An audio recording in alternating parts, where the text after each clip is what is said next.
Hi guys, this is Bill from Spencer1984.com with another update to my Halloween 2017 build and the Resident Evil Raccoon City police car. Starting things off with the body, I've got the rear side window opened up here, and only on this side because I wanted to show kind of a neat, if unintentional, feature of this kit, where if you look inside, you can see the triangle of where the body needs to be opened up to. And it's totally a molding artifact rather than an intentional feature. You can see on the inside of the headliner where the light bar used to be in the Caprice kit.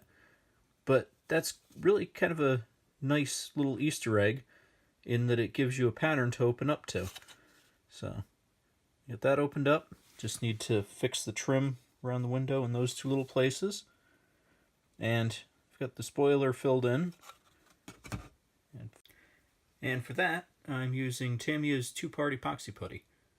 I really like this stuff for when I need to do a lot of filler work really quickly, and I use it on projects like the Dr. No Sunbeam Alpine, where I needed to redo the entire trunk lid.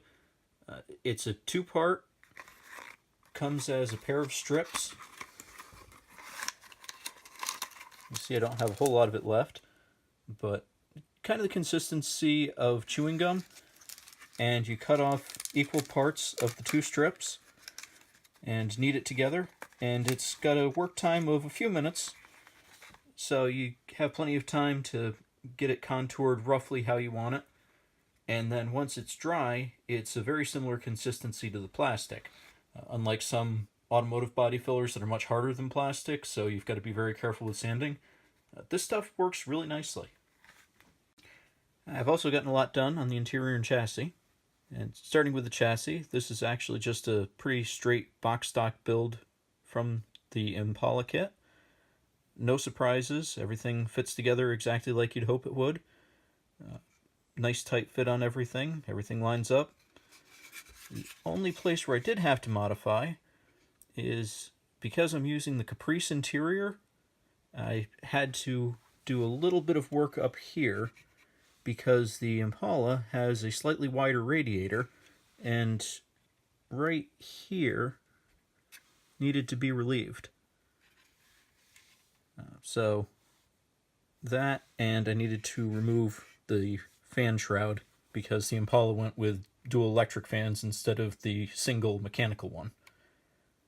And I'm using the Caprice interior because the Impala had leather bucket seats, and this being a police car, I wanted to use the more utilitarian bench seats. At least, definitely want to use the bench rear seat. And the front could have been bench or buckets, but I wanted to keep the pattern the same. So I went with the Caprice bench seat up front as well. The engine bay is not correct for the 94 Caprice. It had slightly different accessories around the fender wells, but that's something that if I leave the hood closed, you're not really going to be able to see, so that's a trade-off I was willing to make. But for the rest of the interior, I will be using the Impala parts, and I've got those all base painted, the same matching blue interior. And I'll be going back through and painting the details on the door and dashboard, and those will be able to snap in. And then put the computer and radio in. And since I'm using the Caprice rear window, I'll also be able to put the barrier cage in. And so overall, things are coming together nicely on it. For the number of times that I've dealt with parts of this kit, this is actually my first time trying to build a full Caprice out of it. So I've learned some things about it. I've learned a lot about the 1901 Caprices, primarily by rereading some older threads on the Scale Auto boards. Mike Kowalski is an absolute expert on these cars, and unfortunately he hasn't been around, and nobody seems to know if he's still active, if he's retired, or if he has had some health issues. But his knowledge has been absolutely invaluable in this. Next steps on it, I'm going to be finishing the body work and getting that painted, getting the details of the interior painted and finished, and then getting the markings on it and just doing the final detail work like the light bar, the wheels, and any antenna that it needs.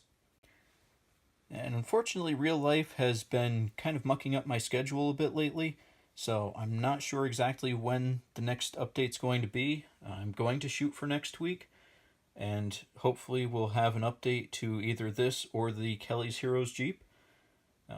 If it's not next week, it will be as soon as I can get it done, though. So be sure to keep an eye out, and I will update as soon as I can. Thanks for watching.